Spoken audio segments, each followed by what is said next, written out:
Hello, Mommy Barbs. Here is my love story. Nagsugod yun ni siya sa my day. While gaskokos ako mga my day, nahunong kos usa ka lalaki na nag my day og LTO renewal. Bisan dili na ako kaila ni react ra ko kalit.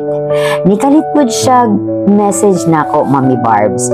Ana siya, hi. Mao gyud na iyahang chat. At first, gigemonan gyud kay ko, Mommy Barbs ay. Nya maura ba na dili na ko ganahan sa usa ka lalaki oy kanang gigemon. Pero wala. Mawala gyud ang standard og ma-in love na. Sugod gyud ato na my day ha. Nagsigi na mig chat. Until one day, ana siya mag-meet daw me. Sus, kay unsay nasod sa akong otok brain ni ana rasad gog, sige, when? Then, mauto pagka-weekend, gamit ni. Sunday to, usa ako nakigmeet niya, ni Simba ko daan aris nuestra diregla sa upon Lapu-Lapu. Ni pray good ko nga siya naunta ang para sa ako nga kung siya man ang para sa ako please taga ikog sign. Then mauto, pagkahuman sa misan, ni anak dayon ko, padong nako. Nipalit pa ko grambutan og lansones ato na time. Kay mauman to'y timing nga season ani nga fruit. Daghan kaayo sa merkado.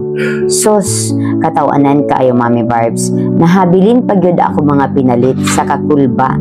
Kay for 24 years old nako, ara pa ko ka-try og meet up gyud og lalaki. Kay grabe ka strict ang akong parents about ingana. Kay focus gyud daw sa eskwela. Nya karon graduate na, dinaan na sa work. Mauto for the go. Pero wala ako gasaba sa akong tatay, which is my papa. Tatay man gyud akong tawag sa akong papa. Mauto gakita nami. Sus pagkita na ako niya, Mommy Barbs, gamay, dili taas nga tao. Batian pa gyud ko snaong. Di nang tingog pang bukid gyud ba. Pero ambot, komportable man ko oy. Niya na feel rasad na ako, naganahan ko niya.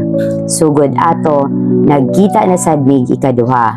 Mao na to na time, ni ana siya na ako, na ganahan daw siya mamisita sa amoa. So school ba kay ko, Mommy Barbs, kay di good ko ganahan na ay mamisita na ako, nga dili ko sure nga siya na. Kay ganahan ko if na ay mamisita na ako, kanang siya na gyud. Kay sus, maikog ko sa mga marites, basin machismis ko, lain-lain ranya lalaki ako madala sa amoa. Mauto, nisugot ko mamisita siya.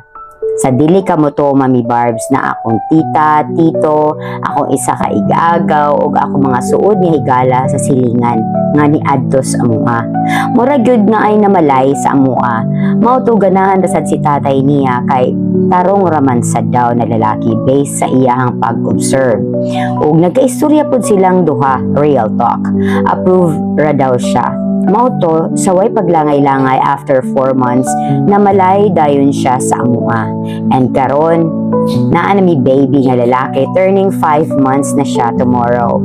Ug grabe, gwapong-gwapo naman noon ko sa akong partner ron, Mommy Barbs. Sa una, batian man ka akong naong ani, sa akong paningin ba, char. Maura to, Mommy Barbs. Thank you sa pagbasa sa akong sulat.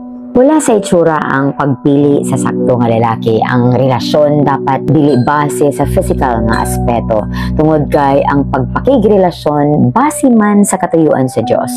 Dapat spiritual pod ang aspeto nga ato ang gamiton. Jejemon man kung jejemon, basta adunay kasing-kasing nga buutan, adunay kasing-kasing nga matinud-anon, for the go na gyud ka diha. Di na ta mamili, diba? Gamay rang tagaan og higayon nga makita dayon ang gitadhana sa kapalaran. Daghan sa mga babae ang nasakitan tungod kay nagpili sila sa mali nga lalaki. So gamay ra gyud ang imong higayon nga makapili ka og insakto nga lalaki.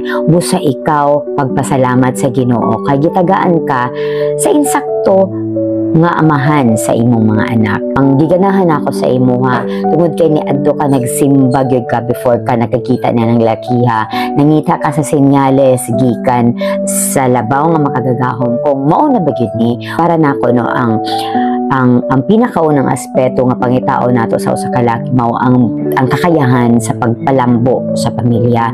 Dili ang kagwapo, ang kataas, pero kung naay total package, why not?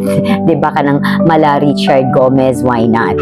Basta ang mahinungdanon, magkasabot kamo kung unsaon pagplano ang pamilya nga kanang pamilya nga inyong tukuron base sa plano sa Ginoo. Inhi na lang tataman. Salamat sa pagpadala sa imuhang sulat dinhi sa Lovely Life, Lonely Life with Mommy Barbs. Thank you so much. Bye-bye.